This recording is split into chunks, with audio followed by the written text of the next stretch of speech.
안녕하십니까. 평양만사 김기선입니다. 주간 북한 관련 시사를 시작하겠습니다. 이번 주간 북한 관련 김정은과 노동당이 움직이면서 주목할 점은 제가 두 가지로 찾아봤습니다. 하나는 북한 노동당이 소위 김정은의 후대사랑에 관한 선전이고, 두 번째는 김여정과 김영철이 한미 합동군사훈련 관련 공갈 협박으로 볼 수 있습니다. 그러면 먼저 북한 노동당이 소위 김정은 후대사랑 선전에 대해서 한번 정리해 보겠습니다. 김정은이 매일 지시문이고 노동당이 매일 지령서인 북한 노동신문은 이번 주에 종론 후대를 사랑하라 라는 제목을 내보내면서 이것을 아주 중요한 기사로 다루었습니다.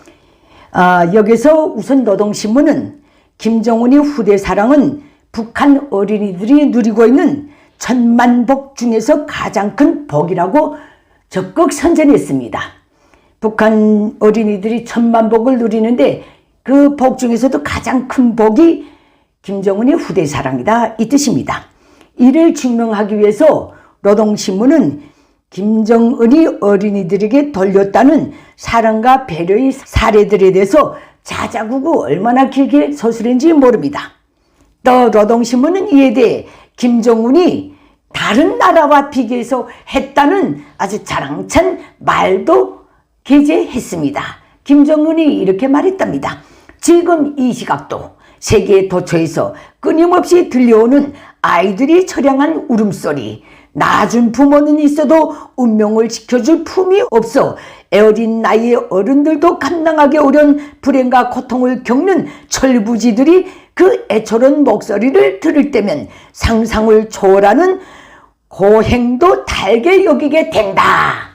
정은이가 이렇게 말했대요. 속담에 말이나 안 하면 입이라도 곱지. 김정은한테 이 말을 해주고 싶습니다. 제 걱정이나 하라 그러세요. 김정은의 눈과 귀에는 저들 족속의 범죄 야망 때문에 전쟁도 아닌 평화 시기에 극심한 식량난 생활고를 30년째 드시어서 20여만의 고아를 만들어 놓은 것이, 고아들이 원성이 아마 안 들리는가 봅니다. 눈에도 안 보이고. 오늘날 노동당에 비해 북한 주민 사회를 넘어서서 북한 전역의 학교들에서 매일같이 어린 학생들에게 강요하는 그 지독한, 어른들도 감당하기 힘든 가렴주구에 대한 원성은 안 보이고 귀에도 안 들리는가 봅니다. 요새 북한의 모든 초중학교, 고등학교, 지어 대학까지도 월사금 없는 대신에 매일매일 뭔가 몸에 끼고 가서 선생한테 바쳐야 된답니다. 그걸 내지 않으면 그 학생이 선생으로부터 왕따당하고, 또 소년단 조직, 사르총 조직에서 왕따당하고, 도무지 살 수 없게 만들어 놓는 그런 아비규환의 상황에 지금 북한의 어린이들이 몰려있다. 두 번째입니다. 김정은이 소위 후대사랑에 충성으로 보답해야 된다고도 설교했는데 그 내용이 더 치가 떨립니다. 후한무치하고 악의적인 김일성 족속의 3대 독재자 김정은은 제 하레비 애비 길을 답습한 데 머무르지 않고 더 교활하게 북한 노동당을 내세워서 북한의 모든 어린이들이 소원, 북한의 모든 아버지 어머니들이 절절한 부탁이라는 것까지 꿰들었는데, 그 소원과 부탁이 바로 첫째가 김정은의 안녕이고, 둘째가 김정은을 더 잘 모시고 끝까지 따르는 것이고, 셋째가 김정은을 충성 다해 받드는 길에 최대의 행복과 최대의 기쁨이 있다는 신념을 가지는 것이랍니다. 이게 북한 어린이들과 북한 주민들의 소원이랍니다. 결국 김정은의 그 알량한 후대 사랑이란 북한에 자라나는 모든 어린이들을 그 부모 세대와 마찬가지로 김일성 족속의 노예로 세뇌하기 위한 가장 비열하고 가장 악의적인 정치 행위가 아닐 수 없다는 점, 이렇게 말씀드립니다. 굶주림으로 부모를 잃고 전역을 떠돌던 수십만 꽃제비 과들을 눈뿔이 빠지도록 지켜본 북한 주민들, 자식만은 굶기지 않고 고아로 만들지 않겠다고 이를 악물고 비법 불법을 다 하면서 여태까지 버텨온 북한 주민 사이는 노동당이 광분하는 김정은의 후대 사랑 선전을 김일성 때부터 들어온 옛 타령으로밖에 여기지 않고 있다는 것. 아이들은 나라의 왕이라고 70여 년을 지창하면서 북한의 어린이 수십만을 굶겨 죽이고 과로 만들고 부모의 죄를 둘시오 어린애들까지 정치범 수용소에 끌어가고 탈북의 길에 오르게 한 족속이 바로 김일성 족속이기 때문입니다. 또 북한 관련 주제 두 번째입니다. 김여정과 김영철이 한미합동 군사훈련 관련 협박 공갈에 대해 분석해 보겠습니다. 우선 김정은 시대에 들어서서 북한의 관련 시스템이 얼마나 퇴보됐는가 이것부터 살펴보겠습니다.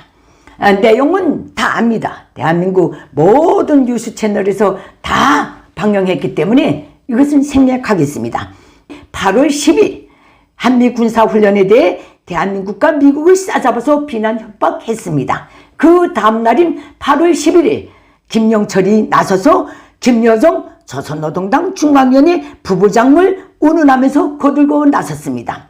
여기서 김여정은 북한 노동당 중앙위원회 부부장이고 김영철은 북한 노동당 중앙위원회 부장입니다. 통일전선 부장입니다. 총비서 밑에 비서들이 있고 비서들 밑에 부장이 있고 부장 밑에 부부장이 있고 이게 북한의 노동당 관련 시스템입니다. 하지만 시스템상으로 총비서를 제외한 노동당 중앙위원회에 있는 각 관련 부서의 비서들은 그 해당 부서의 부장직을 겸직하고 있다는 점, 이것도 역시 오늘 북한 노동당의 시스템이라는 점을 말씀드립니다.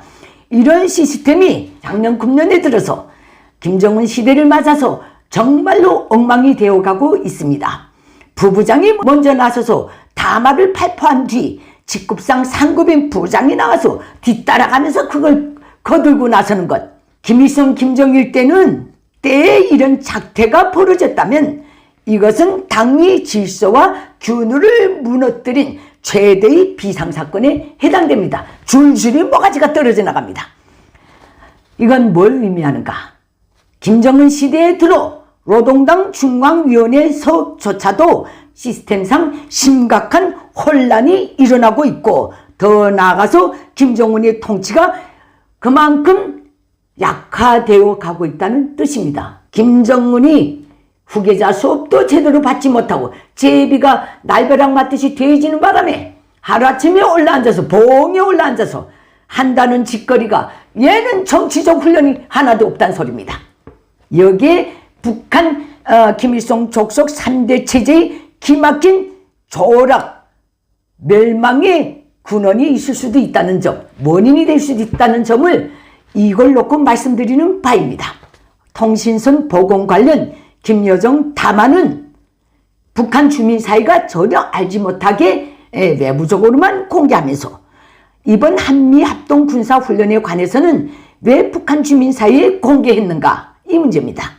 이것은 북한 김일성 족속 체제의 70여 년에 걸치는 상투적 수법인 정세 격화를 조장해서 이것을 기회로 북한 전반 사회에 만연된 김정은 정책에 대한 무관심, 말로만 당 정책을 접수하고 실천에서는 쉬이 움직이지 않는 완만한 북한 주민 사회의 태도, 지칠 대로 지쳐있는 북한 주민 사회를 일촉즉발의 전쟁 상황, 긴장 상황이라는 강장제를 주입시켜서 전반적으로 악화되어 가고 있는 주민 동원 시스템, 주민 감시 통제 시스템을 다소나마 복귀하려고 이따오 짓을 벌려놓고 있다는 것. 그 이상도 이하도 아니라는 점을 말씀드립니다. 76년간 김일성 족속이 재창해온 전쟁 분위기 속에서 정상적인 생활을 깡그리 강탈당하며 희생을 강요당해온 북한 주민 사이는 지금 너무 지쳐 있습니다. 대대로 76년간 겪었다면 이게 이젠 지칠만도 하지 않습니까? 이런 상황에서 지금 김정은이는 이번에 아마 작심하고 기다렸을 거예요. 속으로는 남조선 정권이 제발 합동군사훈련을 해라. 그래야 내가 북한 주민 사이를 다 잡을 수 있다. 이런 속셈도 분명히 품었을 것입니다. 지금 이거 전쟁 분위기를 조성하면서 전체 북한 주민 사이에 또 이렇게 긴장되고 동원된 태세로 나라 보위와 경제 건설을 동시에 내밀자 이따위 식으로 선전을 부단히 하고 있다는 것, 매일같이 1초도 지치지 않고 하고 있다는 점, 이렇게 말씀드립니다. 이렇게 북한 내부 관련 문제는 분석은 여기서 마치겠습니다. 두 번째, 북한 외부 관련입니다. 주간 김여정, 김영철이 한미 합동 군사훈련을 놓고 내놓은 담화문 내용입니다. 반드시 대가를 치르게 될 것이다. 얼마나 큰 안보 위기에 다가가고 있는가를 시시각각으로 느끼게 해주겠다. 라는 공갈 협박에 대해서 미국 국무부, 국방부는 아주 구태의연하게 정전 그대로 너희에 대한 적대감은 없다. 우리는 오직 방어적 훈련만 할 뿐이다. 라고 분명히 밝혔습니다. 이게 정 억울하면 자기네도 방어훈련하면 될 것 아닙니까? 그거 할 능력도 없는가 봅니다. 김정은이는 이것 때문에 더더욱 악이 나서 날뛸 겁니다. 분을 참지 못해서 핵실험, 중장거리 미사일 시험 발사 카드를 주물럭거릴 수도 있다. 이렇게 저는 판단하지만은 만약에 그거를 행사하는 순간 더 조밀하고 더 광범위하고 더 강력한 대북 제재에 직면하게 될 것이다. 이게 김정은의 딜레마입니다. 그러면 그만큼 김정은이 지금 체제의 사활을 걸고 경제의 정비 전략이요, 보강 전략이요, 당제 8차대에서 내려온 경제 전략 관철에서 대외적 상황 때문에라도 김정은은 성과를 절대로 거두지 못하게 될 것이다. 그러면 김정은이 체제는 그만큼 더 내부적으로도 더 약화되고 위급하게 될 것이다. 이렇게 분석해 드립니다. 어떻게 들으셨습니까? 주간 북한 관련 시사는 여기서 마치도록 하겠습니다. 감사합니다.